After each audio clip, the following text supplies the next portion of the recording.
está? Muy buenas noches, bienvenidas y bienvenidos a este primer programa del año 2024 de Periodismo en Plural. Gracias por acompañarnos, estar en sintonía de Canal 4. Esta noche le doy la bienvenida a Esperanza Romero, que nos acompaña en esta mesa. ¿Cómo estás? Desde el otro año que no nos vemos. Muy buenas noches, el primer programa, complacida, agradecida por la invitación. Buenas noches a todos. Augusto Chacón. Trini, ¿qué tal? Buenas noches a todas, a todos. Gracias por la invitación. Esperanza, Guillermo, qué privilegio estar con ustedes. Guillermo Velasco. Mi querida Trini, muy buenas noches, muy feliz año y muy feliz año también para Esperanza, para Augusto y todas las personas que nos escuchan aquí con todo el ánimo y con muchas cosas que comentar. Así es, sin duda, y sobre todo en el marco de este proceso político electoral que estamos viviendo ya desde el año pasado, pero que sin duda el 2024 será muy interesante. Hablaremos de las fuerzas políticas en Jalisco. También, por supuesto, estaremos hablando del proceso a nivel federal 2024, tiempo de definiciones, porque hacen falta todavía por ahí algunos candidata o candidato que venga a tocar la puerta sin duda para ser posiblemente elegido en el próximo proceso electoral.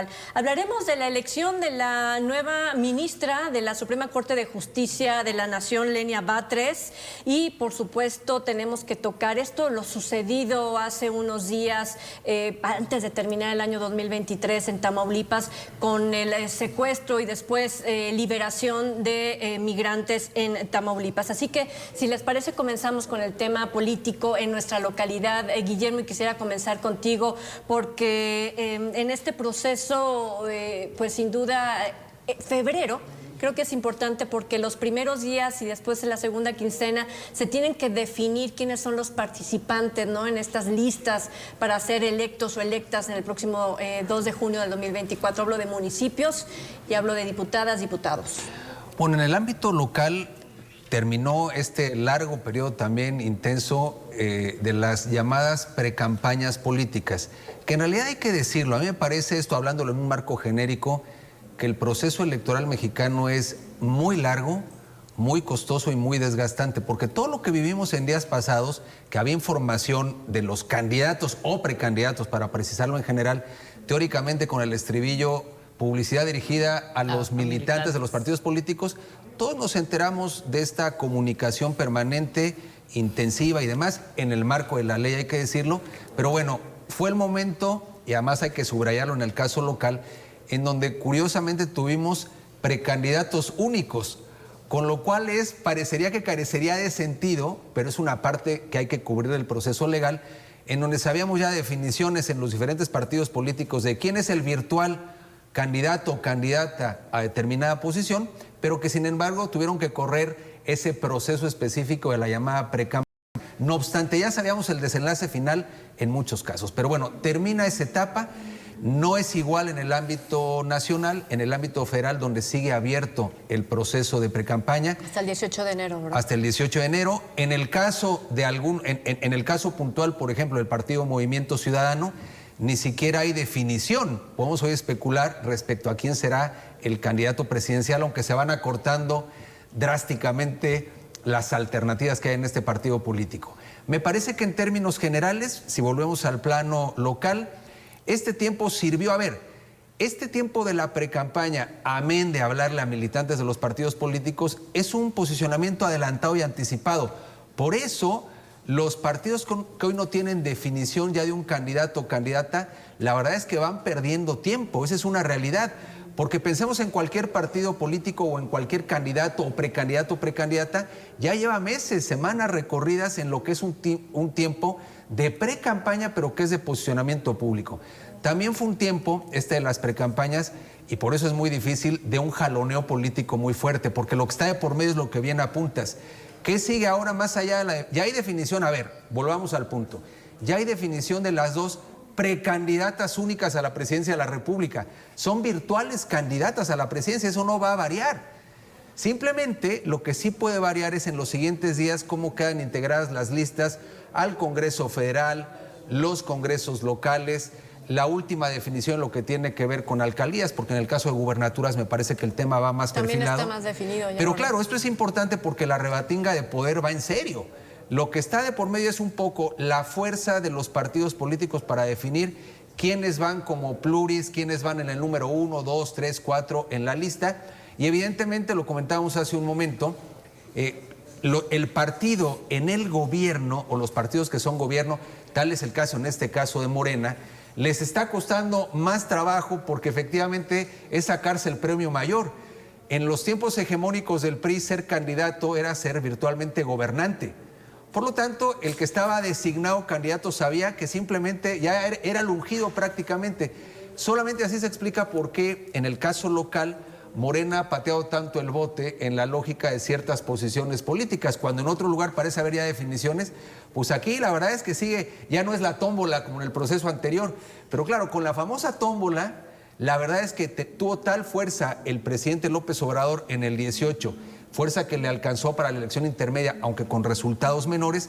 Lo cierto está en que te tocara donde te tocara, te arropaba la fuerza mayoritaria del presidente López Obrador. En fin, termina un periodo, vamos a una lógica de las llamadas intercampañas, teóricamente de silencio, que no lo habrá, porque los candidatos y los partidos seguirán buscando alternativas para seguir en la escena pública. Esta es una realidad. Nadie, eso te lo puedo garantizar, Trini, se va a separar de la presencia pública. Otra cosa es cómo lo pueden hacer, no pueden pedir el voto, no pueden hacer campaña y demás. No pueden presentar propuestas, pero buscarán la forma como lo han encontrado. Como lo han hecho todo el tiempo. Como lo han encontrado, de hecho, hasta antes de pedir licencia a los cargos para poderse dedicar a las precampañas, Esperanza, ¿no? Me parece que la parte clave de este periodo a nivel local, que ya concluyó en lo que se llama la precampaña la semana pasada y en este momento la intercampaña, coincido con que se van a hacer notar y van a querer aparecer. Y sí, con el cuidado de no pedir el voto, de no hacer una propuesta para evitar ser sancionados. Pero en la parte electoral me parecen que coincidirían en ambas esferas, en lo que se refiere a los puestos de elección popular a nivel federal y los locales, en este proceso concurrente, hay algo que podríamos decir que es distintivo de los dos lados. Mientras en Jalisco, en lo local, gobierna el Partido Naranja y la oposición está buscando cómo rebasar y quitarle la silla del Ejecutivo, a nivel federal al revés, gobierna el Guinda y los demás están aspirando a ser los siguientes en ocupar la silla. La clave ha estado de ambas partes en buscar la unidad. Y en esta parte, al cierre de lo local del periodo de precampañas, podríamos decir que salvo en el Frente Amplio a nivel local, que vendría siendo Fuerza y Corazón por Jalisco, pues con el raspón que alcanzan a tener por lado de algunos priistas en torno a Idolina Cosío Gaona, que dicen los dados estuvieron cargados, hay irregularidades, no estamos de acuerdo y van a la impugnación. Habría que esperar si queda o no como precandidata única Laura Aro, como hasta ahorita se vino desempeñando hasta el cierre de la campaña, incluso acompañada por la precandidata de la oposición a la presidencia. Pero a mí sí me ha llamado la atención, en uno y en otro caso, que se han esforzado los actores políticos, con todo y no les haya gustado la posición que están jugando algunos, que siempre pasa en la política, se sienten merecedores de más, se sienten a veces ninguneados. Al final de cuentas, sí creo que está privando la conveniencia de mantener la cuestión, que será fundamental en ambos casos. De hecho, una situación donde quizás quien nos ve en sus casas pueda estar hasta debatiendo en familia por quién, etcétera, para el próximo 2 de junio, ¿no? Cuando en la realidad política, pues ellos y ellas se sientan en la mesa para poder cuadrar quiénes y cómo se van a repartir lo que mencionabas hace un momento, ¿no? Diputaciones, senadurías, claro, o municipios, etcétera. Puede que sea ese el ambiente político que está ahorita reinando en este silencio, lo digo entre comillas. Sí, seguramente en el periodo intercampaña, entre la precampaña y la campaña, pues los partidos tendrán que palomear, ya lo mencionaba Guillermo. Los partidos que están en el poder tienen muchas más dificultades, porque aquellos que aspiran saben que aspiran a algo concreto, que ya están ahí y que pueden quedarse con una posición, la que sea, de una alcaldía, una regiduría, diputaciones locales, federales, etcétera. Y le cuesta más trabajo a los partidos en el poder dirimir esas diferencias, pero también coincido con Esperanza, se han visto menos raspones de los que podrían haberse esperado. Creo que las precampañas llevaron y nos llevan habitualmente a los observadores a sentir que nos cansan, que es una repetición de lo mismo, y como no hay propuesta, es más repetición todavía porque es solo conocimiento del personaje. Los personajes, mujeres o hombres, tenían simplemente que decir quiénes eran, recitar su biografía, sus antecedentes en el servicio público y no atreverse a más. Eso llevó a una especie de cansancio, pero yo señalaba esto y algún observador muy acucioso de las encuestas me dijo, pero sí han funcionado las precampañas, porque el porcentaje de indecisos bajó. Si revisamos las encuestas, a final de cuentas hubo gente que no quiere decir que ya vayan a votar por quien optaron a final de cuentas, pero al menos se normaron un criterio político para cuando les preguntaron, la casa encuestadora les preguntó por quién iban a votar, ya no estaban indecisas, ya no estaban indecisos, es decir, hicieron las candidatas, los precandidatas y los precandidatos un esfuerzo de conocimiento que por lo visto y por lo que dicen las encuestas, sí funcionó. Creo que lo que nos corresponde como ciudadanas, como ciudadanos, en este periodo entre la precampaña y la campaña, es justamente imaginarnos quién es capaz de gobernar de la manera que nos conviene. Ya sea para una posición ejecutiva, ya sea para el legislativo, ya sea para una presidencia municipal. Bueno, ya los vimos a todos, ya los conocimos, ya nos contaron sus loas cada quien. Más allá de lo que ellos digan de sí mismos, de lo que ellas digan de sí mismas, ¿qué queremos nosotros? ¿Quién creemos que puede resolver los problemas? Y lo más importante, ¿podemos enumerar los problemas que queremos que se resuelvan? ¿Y quién es capaz de hacerlo? Porque ahí es donde nos falla la clase política. Tenemos que saber y hacerle saber a la gente para qué sirve una diputada, para qué sirve un presidente municipal, para qué sirve un gobernador, porque a veces todos nos ofrecen prácticamente lo mismo cuando sus atribuciones ya en el cargo no son las mismas. Así que este periodo tiene mucho de ciudadano. Ya los conocimos, ya hicieron la pasarela en traje de baño, ya les vimos cómo están. Bueno, sí, otra faceta del concurso. Y esas que vimos pasar son capaces de resolver que desde nuestra óptica, y esa es la maravilla de la democracia, que no necesitamos coincidir con nadie, podemos sacar nuestra conclusión personalmente y decir, yo voy a votar por esto porque los problemas que quiero que se resuelvan son estos, y ojalá la enumeración de problemas coincida con más, y tener en cuenta el juego político que ya lo aprendimos, y creo que para eso nos sirve este periodo también, es no le demos a uno solo, a unos pocos, todas las posiciones. Distribuyamos lo más que se pueda, porque es la manera de garantizar un equilibrio político que nos lleve a final de cuentas a tener mejores servicios y a no tener una polarización que en sí no es mala como se está manejando. Aquí el tema, y yo quisiera decir, al menos, dice, funcionaron este proceso de precampañas.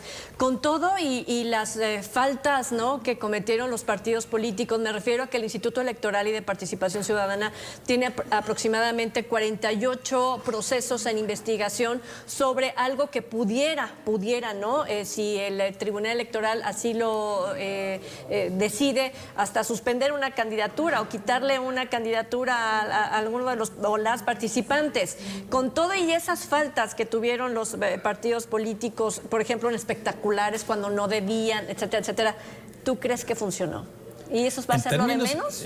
En términos de lo que decíamos, en términos de que se trataba de conocerlos. Exacto. En términos de conocimiento, funcionó. Es a lo único que me refiero. Para eso tenemos árbitros. Para que digan, oye, pues sí funcionó, entró el golazo, pero lo vamos a anular porque... Eso, te lo pueden anular después. Leyes, claro. El tema es que hoy les puede haber funcionado, pero efectivamente habrá un seguimiento que podrá tener consecuencias futuras para algún candidato o candidata en este tema. Pero yo coincido plenamente con Augusto. Hoy el tema cara al posicionamiento, que es lo más importante, funcionó. Es más, las diversas encuestas y mediciones de opinión que hasta ahora han pulsado cómo están los temas, en realidad lo que están descubriendo es más posicionamiento que intención de voto. Y en ocasiones esto se confunde. Es decir, lógicamente los candidatos más posicionados hoy jalan más intención de voto, pero eso puede cambiar drásticamente. Yo sostengo que el proceso aquí es larguísimo, no hay nada escrito, nada, en ningún lado. Esa es una realidad que hay que entender. El tema en estricto sentido no ha comenzado. Hay un posicionamiento ganado, hay infracciones en el juego, pero si lo vemos en términos deportivos, como decía Augusto, seguimos en tiempo de calentamiento.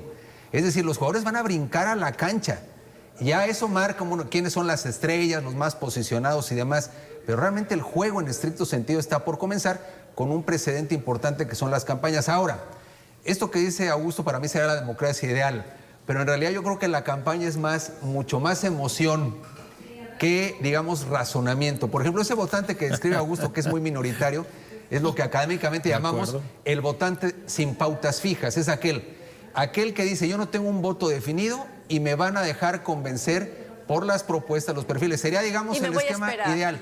Pero en realidad hay mucha definición, hay un bloque de abstención, eso es cierto, muy grande, un bloque de indecisión, que ese es el bloque hoy apetitoso para todos los partidos políticos. Que es un 40% en ese tipo de elecciones grandes, como pues las que aproximadamente, tendremos. Sí, 40%. 40%. 60, en una presidencial, 6 de Sí, cada claro. 10 votando es lo natural.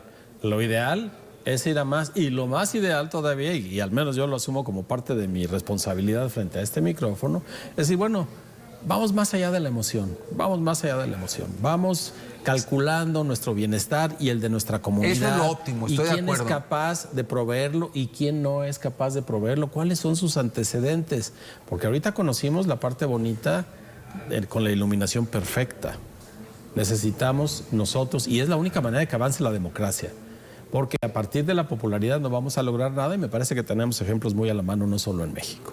La popularidad no trae eficacia. Sin duda. No vayamos por la popularidad, vamos por nuestros deseos convertidos en personas concretas que pueden llevarlos a buen puerto o no, y votemos en ese sentido. Y ha sido la oportunidad también para los partidos a buscar a los mejores operadores, a medir qué tan bien organizados están, a ver qué tanto músculo hay.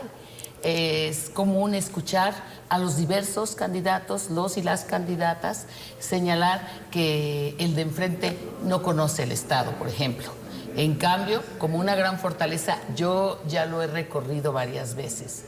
Y a la hora de la hora, pues encuentras algunos perfiles que no emocionan, que no conectan, y este es el periodo a prueba para que vengan los estrategas a sentarlos, ahora sí que a entrenarlos y a decirles qué vas a hacer y a preparar el terreno para en marzo próximo arrancar con todo en las campañas. Es la guerra de las narrativas, Trini. Bien, sin ¿Quién duda. va a ser capaz de hilvanar algo que le signifique al electorado cosas valiosas? Pues estamos esperando ya un personaje a nivel federal, ¿no? Que se una a todo este movimiento que ya desempeñaron las dos precandidatas que conocemos todos y todas. Tenemos que hacer una breve pausa y cuando regresemos precisamente vamos a hablar del proceso electoral federal 2024. Tiempo de definiciones, ya urge conocer quiénes estarán precisamente en esta competencia. La pausa, volvemos.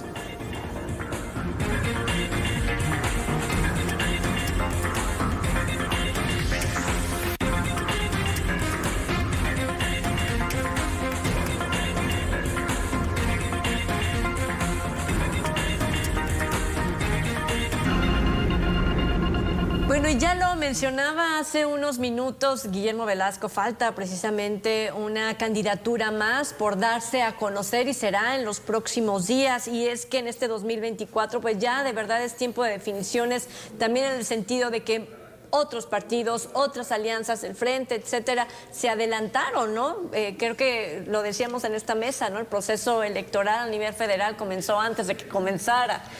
Y sin embargo hay un partido que todavía está, pues, no sé si negociando qué o viendo de dónde va a sacar ese perfil de Esperanza. Un partido que está convencido de que gana más yendo solo. Esto sí hay que decirlo, y son los cálculos de Dante respecto al partido Movimiento Ciudadano. Hay dos lecturas respecto a esperarte, a hacerlo hasta después. La ventaja que podría representar para los que empezaron antes, o por el contrario, el factor sorpresa, la carta tapada. Creo que todavía nos falta enfrentarnos quizá a una sorpresa que pueda dar. Es definitivo que él quiere ser el dueño del partido, el dueño de la marca, pero hay otros perfiles que suenan. Después del tsunami que se dio con la molestia de los cebradistas y el propio Marcelo, que al final de cuentas se disciplinó por decirlo de alguna manera, la atención y el foco en estos momentos está cargado hacia ver qué está pasando del lado de los opositores. Parece que Claudia va en caballo de Hacienda, todas las casas encuestadoras dicen, lleva por lo menos 20 puntos porcentuales de distancia respecto a quien estaría como la segunda, la candidata Xóchitl. Es un escenario, es un cóctel muy interesante en donde, decía Guillermo, bueno, también los expertos en mercadotecnia política te dicen, caballo que alcanza gana. Es decir, no hay nada escrito. ¿Qué tienen que cuidar? Los que la fotografía les dice que van bien, seguir bien y asegurar. Y los otros remontar. Pero hay una carta tapada. Y creo que ahorita la gran expectativa tiene que ver con lo que representa y las fuerzas que se puedan agrupar. Augusto. Yo no sé si sea una gran expectativa en términos de la gente. Creo que es una expectativa en términos del círculo rojo, de la clase política, de los opinadores, las opinadoras. Me parece que el Movimiento Ciudadano perdió su momento. Lo que se esperaba no es que eligiera candidato, y en todo caso que fuera el enojado, ya lo dijiste, Esperanza, Marcelo Ebrard, que podría desbalancear no solo a Morena, sino incluso a la Alianza por México, la alianza PAN, PRI, PRD, contra un candidato como Marcelo Ebrard, vestido de naranja, se vería muy endeble. Una vez que eso ya no era posible, la oportunidad que se abría es que Marcelo Ebrard, que Movimiento Ciudadano se sumara a la alianza para darle más potencia opositora al PAN, al PRI y al PRD unidos. Eso era lo que se esperaba, porque además, mirado esto desde Jalisco, esa alianza le facilitaba a Movimiento Ciudadano en el poder en Jalisco transitar de mejor manera, teniendo como abanderada presidencial a Xóchitl, incluido Movimiento Ciudadano. Dice bien Esperanza, Movimiento Ciudadano calculó que no necesitaba ir en alianza para competir, no digo que para ganar, yo no creo que ni siquiera Dante Delgado esté pensando en que va a ganar, pero él cree que les rinde más frutos ideológicos y de legitimidad el ir solos que ir acompañados, y eso podría no estar mal, pero no están pensando ya en ganar. Creo que ahorita la definición tiene que ver, desde mi punto de vista, con una candidatura testimonial. O no, porque ya Movimiento Ciudadano dejó pasar dos contiendas a gobiernos de los estados. En Coahuila, en el Estado de México, dijo mejor no compito, tampoco sería tan extraño. No creo que moviera grandemente la elección algún candidato de Movimiento Ciudadano. Porque dicen por ahí, ¿no? Se gana perdiendo también. Sí, aunque yo creo que ha perdido, coincido plenamente con Augusto, la candidatura de MC perdió su momento y ha perdido relevancia. Porque a final de la historia hubo un momento en donde efectivamente, cuando en la brevísima campaña o pre-campaña del gobernador de Nuevo León, evidentemente, si tú quieres construyendo un escenario, porque también eso de decir en ese momento vamos en segundo lugar, pues me parece que era bastante, correcto. A ver, no había manera de sostener ese tema, pero a final de cuentas hay que decir que se suscitó un momento muy interesante para Movimiento Ciudadano. Creo que eso se perdió. Yo creo que va a pasar en el periodo que va a comenzar, con independencia de ver cuál es la carta finalmente de MC, que el país o la elección se va a partir en dos visiones. Es decir, el oficialismo con su candidata y el bloque opositor con su candidata. Es decir, una campaña de dos mujeres, dos visiones del país que van a buscar disputar con todo el voto de la gente. Y efectivamente, como bien decía Esperanza, quien va arriba o se sabe arriba, tratará de cometer los menos errores posibles. Por eso va a ser muy interesante el que ahora existan han existido, lo que pasa es que han sido muy aburridos, también hay que decirlo. Ojalá el formato fuera mucho más ágil, más intenso, para poder contrastar los debates. Que ya los tienen, ¿verdad? Las fechas. Sí, pero veremos si el formato efectivamente nos permite una lógica de más confrontación, un cara a cara para sacar, en este caso, las candidatas y al candidato que vaya de MC, que tampoco tiene nada que perder. ¿Qué esperarías? ¿Un debate así como recuerdo el de López Obrador y cuídense la cartera? No, yo te voy a decir que me gustaría. Bueno, a ver, fíjate, ahí tienes la prueba evidente que recordamos lo meramente emocional. Si tú hicieras una encuesta, y en eso es experto Augusto, de qué recuerda la gente de los debates, se va a acordar de Enrique Riquín Canallín, de la cartera y demás. Claro. Y muy difícilmente las propuestas. ¿Qué me gustaría más? el esquema de debates a la francesa, por ejemplo, en donde efectivamente hay una moderación libre, ellos se pueden interrumpir entre ellos para confrontar de fondo un tema, porque resulta que entonces el moderador en el esquema mexicano tradicionalmente ha sido una persona que checa los tiempos, asigna tiempo, no lo toques, no lo interrumpes. A mí me gustaría un cara a cara, en este caso de dos candidatas y un candidato, el que sea de MC, que además hay que decir, el que va hasta abajo no tiene nada que perder, ¿eh? También hay que decir que el candidato testimonial de MC puede decir cualquier cantidad de barbaridades y tiene todo por subir. Yo digo que a esas alturas van a pelear por mantener el registro, esa es la realidad. Estás pensando en el Bronco. El Bronco, a ver, el Bronco lo tienes, a ver, cuando decía de mochar la mano al delincuente y se ratificaba que no era un tema figurado sino literal, era un tema estratégico, se convirtió en noticia esa noche en ese debate. Entonces, yo quisiera debate sí de altura, pero con mucho más libertad en el formato. Ahora, termino con esto. Las candidaturas presidenciales son la locomotora de toda la campaña, pero no hay que olvidar que no es la única elección, ¿eh? Para mí, más relevante es el Congreso Federal. Sí. Pero lo que pasa es que la candidatura de ambas candidatas arrastra mucho votación para los congresos locales, el Congreso Federal, las gubernaturas, las alcaldías. Pero yo invitaría a la audiencia a que pensemos en este razonamiento que decíamos de valorar, razonar el voto. Pensemos que no solamente se trata de quién gana la presidencia, aunque es la candidatura más atractiva. La presidencial jala, la campaña presidencial. Pero pensemos que realmente es más relevante quizá el Congreso Federal. Y en los contrapesos es elemental que los candidatos sí seduzcan. ¿Y cómo hacerlo? Insisto, tendrá mucho que ver de sus equipos, de lo creativos que sean, para dar el mensaje que conecte, que llegue, ir por ese sector que es el de la población joven que por primera ocasión va a votar. Que es una cantidad importante, ¿no? Dicen que si fueran todos o todas estas mujeres jóvenes y hombres jóvenes a votar, definirían una elección. Que ese fue lo que aportó la precandidatura de Samuel García, que hubo un sector de jóvenes que se estimuló. Sí. Simplemente por decir, él sí es nuevo. Él sí es nuevo, era la novedad. Además, lo que empezaron a hacer de promoción estaba muy bien pensado y muy bien hecho, y parece que sí logró estimular a ciertos votantes. Ahí está pendiente. Ninguna de las dos candidatas ha sido capaz de acercarse a ese sector. Ninguna. Siguen hablándonos a los que estamos más cerca de la política, a los que de cualquier forma estamos enterados, y poco se estimula la participación de la gente en el voto. Pero ¿cómo estimular a los jóvenes? Y que los jóvenes igual, es la petición para ellos que para toda la población, que no solo sea la novedad, porque la novedad puede abismar al país. Tiene que ser, sí, algo novedoso, pero con fondo, con sustancia, viable, con contenido que sea viable, que sea presupuestalmente viable, que sea legalmente viable, que sea moralmente Pero decías viable. hace un momento que la gente adopta, o muchas veces llega el mensaje por esta cuestión de llegar en los sentimientos. ¿Por qué en este sector de la juventud podría ser diferente? No, tendría que ser diferente en todos los sectores, pero también con los jóvenes. Y yo pienso que ellos están más cerca de que eso suceda porque están en una postura más crítica. Nosotros ya estamos un poco de manera Pero se han inercial. abstenido, fíjate, siendo los que más se la juegan por su futuro. Fíjate, hay 6 millones de primovotantes para la elección del 24, lo cual es un pedazo del pastel de votos impresionante.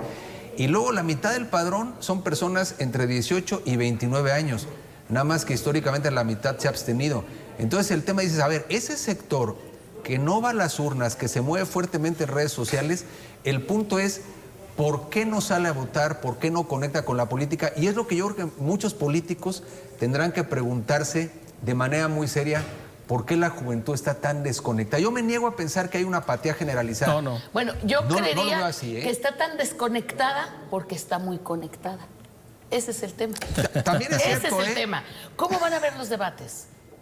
Para empezar, la mayoría de los jóvenes no están consumiendo información por medios tradicionales. Lo que conectó Samuel García tuvo que ver mucho con eso, con el manejo de redes. Con su manejo de redes, con otra manera de entender y asumir la comunicación. Aunque luego los likes no son votos, ¿eh? No. También esa es una realidad, es cierto. Son activos en redes sociales, pero fíjate, hemos hablado aquí del ejemplo del Brexit y lo que significó el voto de la gente mayor y el voto de los chavos, o más bien el no voto de los chavos, que fueron activos en redes sociales, pero después se replegaron. Caso contrario a lo que pasó como fenómeno, aunque es un contexto muy distinto con Milei en Argentina, por ejemplo. Cuando ya revisas las estadísticas de quienes votaron por él y dieron el campanazo, fueron los jóvenes, ¿eh? Esa es una realidad, es decir, en la narrativa que él construyó disruptiva, le hizo clic. Otra cosa es ver qué pasa con Argentina, ¿no? Esa es otra historia. Me refiero, ya están llorando. Me refiero estrictamente en la lógica de quien gana la narrativa y qué significa para los chavos, ¿no? Bien, pues dentro de todo esto pues habrá que esperar los tiempos que le den para conocer este candidato que todo pinta que será pues a lo mejor un hombre el que esté al frente, ¿no? Encabezando a Movimiento Ciudadano, y pues ya conocemos las otras dos candidatas que seguramente, bueno, serán ya próximamente eso, candidatas a la presidencia de la República. Mientras tanto, creo que en estos últimos días que no nos vimos, que estuvimos, por cierto, de descanso también en esta mesa en plural, hubo un nombramiento que fue muy importante también. Yo creo que no podemos dejarlo fuera de esta mesa de discusión, que es el nombramiento como ministra de la Suprema Corte de Justicia de la Nación de Lenia Batres, que llegó enviando un documento pidiendo ganar menos, pero que se le asegurara que podía continuar con su trabajo, ¿no? Que le garantizaran los recursos materiales para poder hacer su trabajo dentro de la Corte. ¿Cómo ves este perfil, Guillermo? Pues parecía un mitin, ¿no? Es decir, cuando llega Batres a tomar protesta, acompañada de familiares. Lenia, porque luego nos confundimos con... Lenia Batres. Sí. Cuando llega, pues está ahí su hermano, que es Martí Batres, funcionarios del gabinete del presidente López Obrador, vítores ante el desafío que hace a la Corte. A mí me parece que en realidad, a ver, en estricto sentido el proceso es legal. Es decir, ante lo que se presenta como alternativas del parte del presidente y el no acuerdo en el ámbito legislativo, es facultad del presidente, y evidentemente optó por el perfil de la incondicionalidad, desde mi parecer un perfil que no tiene las cartas credenciales. Esa es la realidad para ocupar ese tema, porque aquí yo lo digo así, no se trata de estar del lado del pueblo, hay que ir a cuál es la función de la Corte, que es garantizar la constitucionalidad. Es decir, no es un puesto para ser populares. Otra cosa es que podríamos estar de acuerdo en que hay excesos y demás, pero el punto toral es que quien está en la Corte y llega como ministro, digamos, es un poder autónomo, y así se tiene que preservar.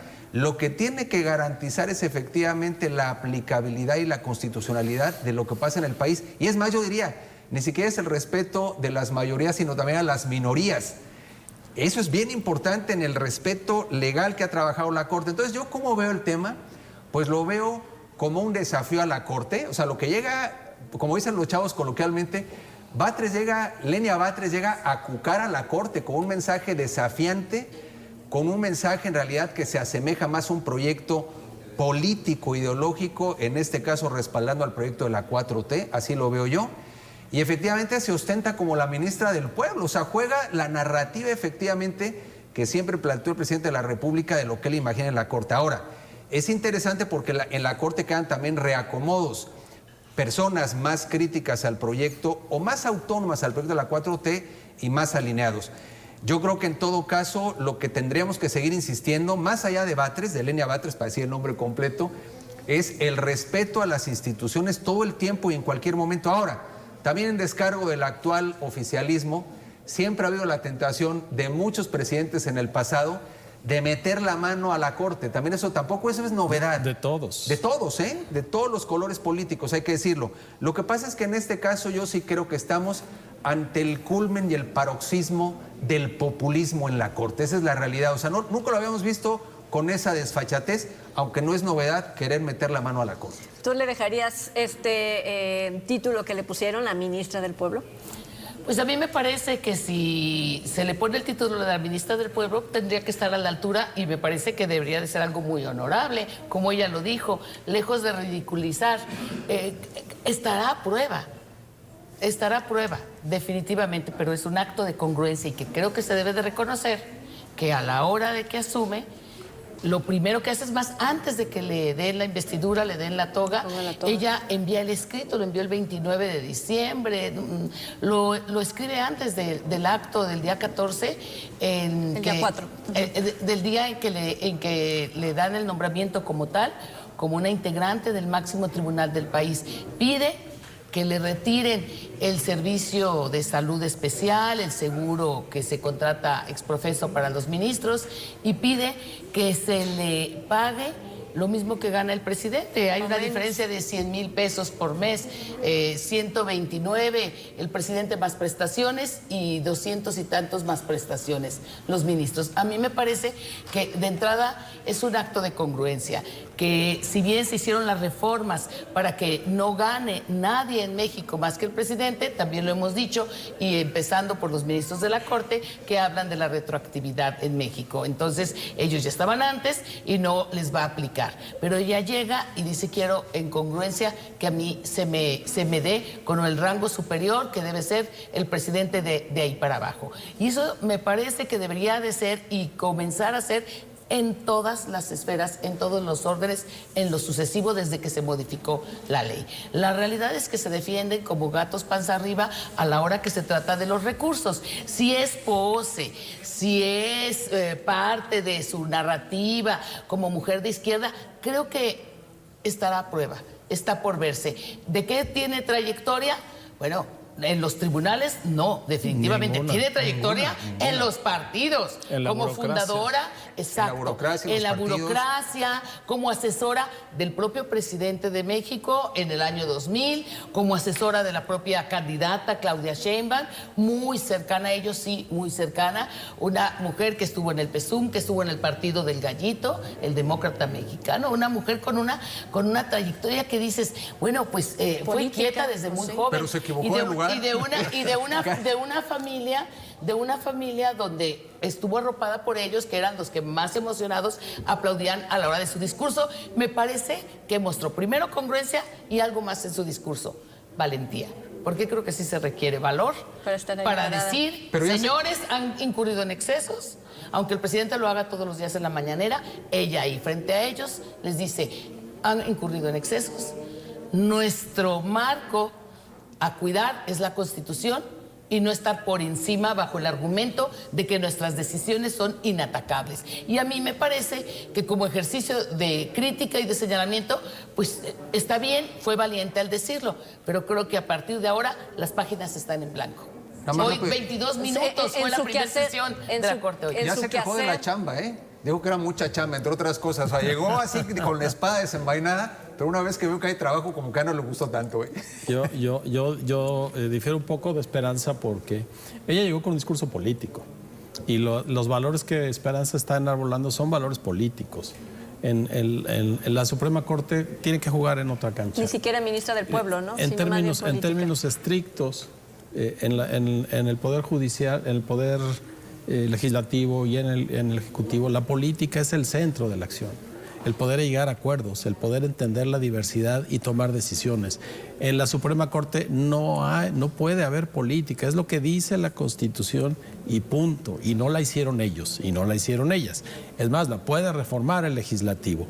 Si ella, y lo dijo, yo, me parece aberrante que nos concentremos en la Constitución. Yo voy a hacer que los acuerdos políticos también sirvan, pues eso es ir en contra de la Constitución, porque no es la función de la Suprema Corte. Búscate una diputación, es lo que pues a mí me parece que los ministros sí hacen política. Yo en sus determinaciones no, y por eso los debates son públicos. Tiene que ser un sustento absolutamente jurídico, desde el espíritu del legislador, inclusive llegar hasta la Constitución de 1854. Podemos debatirlo. Yo creo que su discurso fue político. No necesitamos que se haga política en la Suprema Corte de Justicia de la Nación. Necesitamos que se cuide la Constitución, que es el único parámetro que tenemos para decir qué tipo de sociedad somos. Y el que los vuelva inatacables es lo que nos da garantía a nosotros, porque si ellos se ponen al juego político, los que quedamos indefensos somos los ciudadanos. Esto es lo interesante del tema del nombramiento de Lenia Batres, que precisamente pone a expertos, eruditos en derecho y te dice, la Corte ha tomado decisiones que se apartan de la Constitución. Bueno, y por esa facultad que tiene el máximo tribunal del país, pues quedó allí una violación de la Constitución. Eso se puede debatir. Y pero eso es a lo que voy. Me parece que fue valiente. Pero no se resuelve con un perfil muy valiente como al decirlo. Ahora está el otro asunto que ya tocaba Guillermo. Ella no tiene los estudios ni los conocimientos para entrar en argumentos de esa naturaleza. Sí los tiene y por eso su defensa De ahí que yo le quite valor a esa valentía. Sí los tiene para hacer argumentos políticos, pero no tiene argumentos jurídicos. Ahora, concedemos razón a lo que dice aquí Esperanza, a los hechos nos vamos a remitir. Claro. Ya verás cómo va a ser política desde ahí y cómo vamos a ver cosas aberrantes, pero eso hay que esperarlo. Ojalá que no. Seguimos platicando sobre el tema después de la pausa.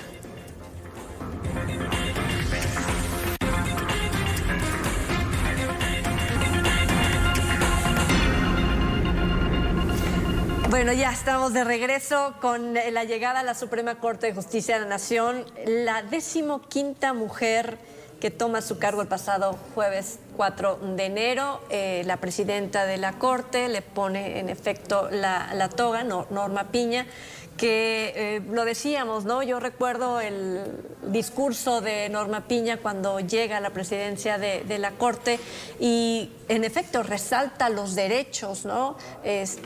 Fincados en la Constitución para los grupos en alguna situación de vulnerabilidad y otras serie de cosas que enlista, ¿no? Y sí veo o sí escuchamos un discurso ahora más hacia esto que es un acuerdo con la 4T, un acuerdo con la austeridad franciscana, ¿no?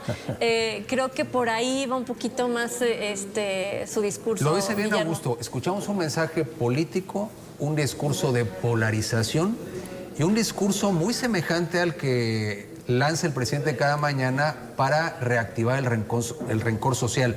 Yo no digo que no se tendría que revisar, y para eso está entonces el ámbito legislativo, incluso lo que pasa en el tema de los salarios. No estoy con ello justificando que no pueda haber excesos, pero el papel, y me parece que dejó ir una oportunidad histórica de plantarse ahí con visión de Estado, del rol que va a ostentar o que está ostentando.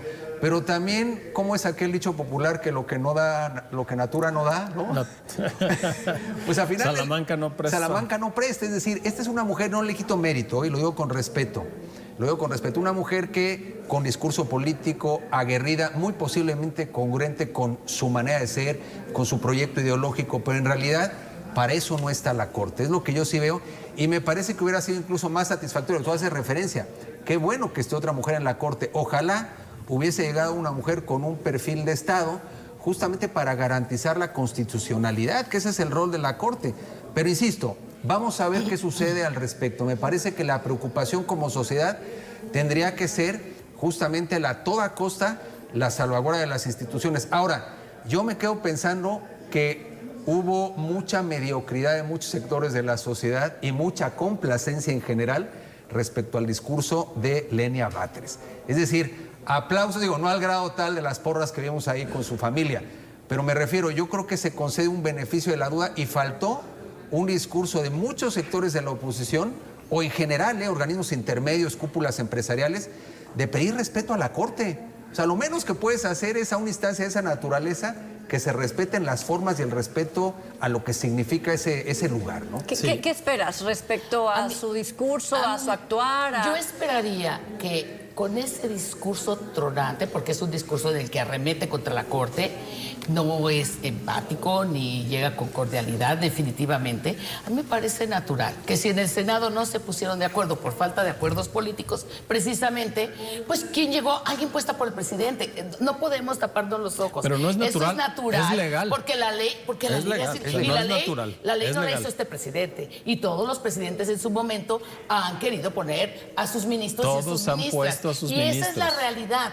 Qué bueno que ahora estemos, pues a mí me gusta más, enséñame juego, levanta la carta, te puso el presidente, eres incondicional de él, estás ideológicamente casada con la 4T, pero el otro estaba casado con el peñismo y el otro con el calderonismo. No. Entonces, a la hora de... Guardaban más las formas. Las guardaban, a lo mejor más hipocresía, pero de que han cometido excesos, hay ejemplos, Pero no- claros. no es lo mismo el manejo en del el- asunto de la guardería ABC, por ejemplo.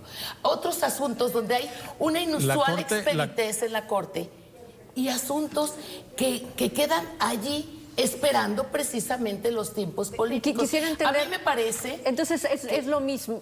¿Es lo mismo? No digo que sea lo mismo, digo que qué bueno que llega alguien, después de que no se pone de acuerdo el Senado, era de esperarse que iba a llegar alguien que lo impuso el presidente. Y ella estaba en las dos ternas. Eso era natural. Eso a nadie lo sorprendió. Entonces, y insisto, no es natural, es legal. Y en los porque eso razonamientos dice de la los ley. ministros, en sus sentencias, en sus fallos... La Corte en México no es perfecta. Todos tenemos alguna decisión que nos parece que ha sido errada. Yo recuerdo, la más antigua que yo tengo grabada fue cuando la Corte validó que los bancos cobraran intereses sobre los intereses. El anatocismo se hizo legal en México. Yo siempre digo en broma, yo ahí me distancié de la Corte, ¿no? En términos de pueblo. Argumentaron lo que debían argumentar, pero así como yo quedo inconforme con algunas cosas, otros han quedado inconformes con otras. Con Acteal también nos quedaron a deber. Hay muchas cosas que la Corte no era perfecta, ninguna institución era perfecta. La presidencia de la República actual no es perfecta, pero ciertamente no necesitábamos a alguien que no conoce las reglas del juego para arreglar el juego. Necesitábamos una mujer quizá leal a la Cuarta Transformación, a la ideología de la Cuarta Transformación, con altura de Estado, que desde dentro cambiara la Corte en el rumbo que la Cuarta Transformación lo ve. Todos los presidentes lo han intentado. A ninguno le ha salido completamente. Todavía Felipe Calderón, que puso a Saldívar, que ahora está con López Obrador, se quejó de la lealtad de Saldívar. Deja el puesto más saciado. Y fíjate, cuidar las formas no es cosa menor, ¿eh? No es un tema de hipocresía, fíjate, el que todos tienen su corazoncito y su apuesta política, pero hay procedimientos mínimos de institucionalidad que esta mujer no los va a respetar en ningún momento, ¿eh? Es que eso es lo que yo creo que está al tiempo, pero yo sí creo que ella lo anuncia y lo anticipa en ese discurso tan beligerante. Yo le di el beneficio de la duda a la secretaria de Gobernación. ¿Aura Sánchez? No, a la secretaria de Gobernación. Actual. Y en una semana nos estaba decepcionando. Bastó una semana. Aquí démosle 15 días. ¿Qué te refieres a Aura Sánchez? Porque fue ministra de la Corte. No, al actual. Alcalde. Lo que sí es que hay una gran Luisa cantidad María. de asuntos pendientes que tiene México y que tienen que resolverse de una u otra forma. Hay unas que pasan por la Suprema Corte, otras que pasan por el Legislativo, hay otras que incumben con el Ejecutivo, ¿no?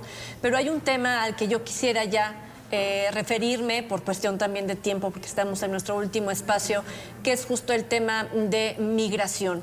En días pasados, antes de terminar el año 2023, vimos y estuvimos pendientes de lo que pasaba con 32 personas, migrantes, todas ellas, y que en algún momento desaparecieron y posteriormente se declara que fueron liberados. Así lo dice el presidente de la República, a diferencia de lo que dijeran pues integrantes de su gabinete, de que fueron rescatados, ¿no?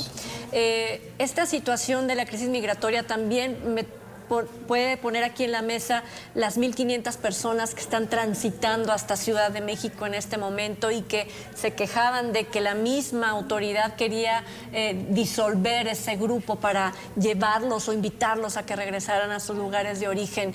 Lo que está pasando con acuerdos con Estados Unidos, ¿no? Todo esto, ¿cómo lo podrías resumir de cara a este 2024, Augusto? Pues en un resumen muy simple es la política del Estado mexicano hacia la migración ha sido fallida y nace desde los nombramientos de funcionarios a los que se les da la oportunidad en el Instituto Nacional de Migración y ha sido un desastre e incluso se les mantiene en el cargo a pesar de los incendio, por ejemplo, del albergue, del incendio del albergue en Ciudad Juárez, ¿no? Y es un protegido del sistema. Creo que México no le ha entrado como debe ser al tema de los migrantes y en los migrantes vemos esa conjunción perversa que vemos en muchas otras áreas de crimen organizado, funcionarios que no dan el ancho, que se dejan corromper y que se acaban pagando las consecuencias estos migrantes y sus familiares que tienen que pagar rescates y que tienen que pasar dinero. Hay una política completamente fallida de migración. El gobierno de la República ha intentado responder a los reclamos continuos de Estados Unidos y si no lo tomamos en cuenta ahorita que viene la elección en Estados Unidos y México va a ser otra vez la piñata, esto se nos va a revertir.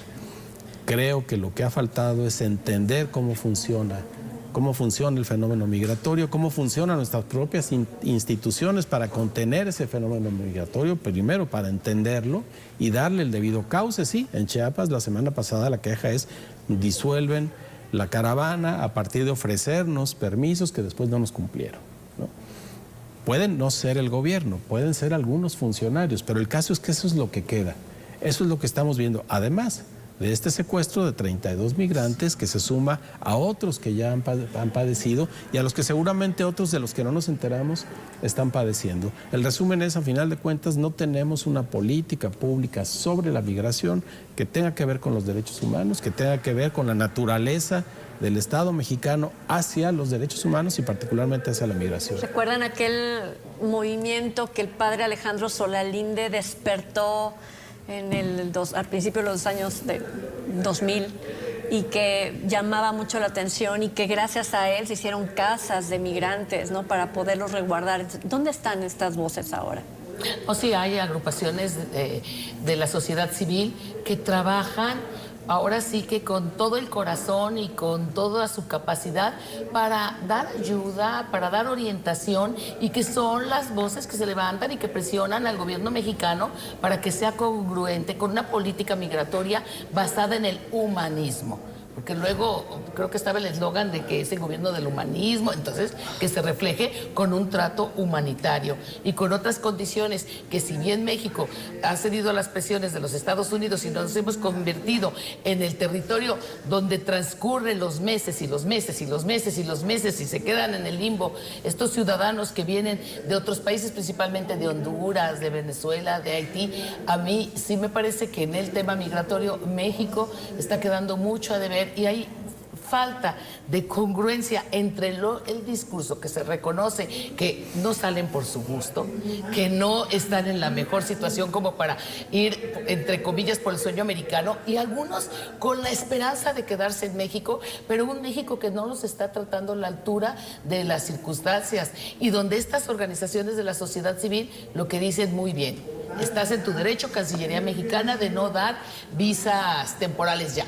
Bueno, de alguna forma, invéntate el documento donde les des cierta estabilidad, ciertas condiciones mínimas de trato humanitario para estas personas que están esperando una respuesta de un gobierno estadounidense que no llega. Sí, Guillermo, para despedir. A ver, un gobierno rebasado por este tema, es una bomba de tiempo, lo hemos dicho.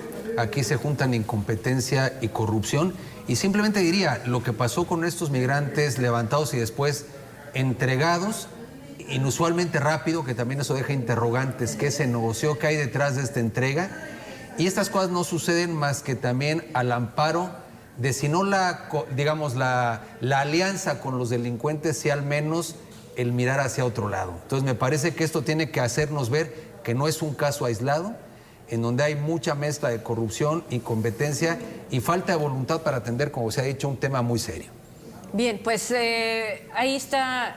Creo que va a haber todavía pláticas, visitas con autoridades de Estados Unidos que en las últimas semanas, ¿no?, se han visto precisamente para tratar este tema, pero no hay una solución tajante, una solución que pueda evitar que todo este grupo de personas sigan, ¿no?, sufriendo en su tránsito. Es que se piensa electoralmente. O sea, se piensa en el rebote que pueda tener tanto localmente como en este caso, como también hay elecciones en Estados Unidos. En noviembre, ese sí. es un tema pendiente también para Biden, ¿no? Y ya no es solo tránsito, porque lo que no quieren los Estados Unidos es ver hacinamiento de personas en su frontera. Así es. O sea, México quiere que México contenga desde antes, o al menos los hospede, que no lleguen a... Sí, pero a costa de que no, el precio es muy alto el que está pagando México, y lo vimos precisamente con estos migrantes en Tamaulipas. Los migrantes, ¿no? Exactamente, es el que los que están pagando el precio. Exactamente. Sí. Bueno, Guillermo Velasco, muchísimas gracias por iniciar este 2024. Buen año para todos, muchas gracias. Gracias, Esperanza Romero. Gracias por la invitación, feliz año. Augusto Chacón. Trini, muchas gracias. Gracias. Un placer, gracias. A usted, gracias por habernos acompañado. Nos vemos y escuchamos en la próxima.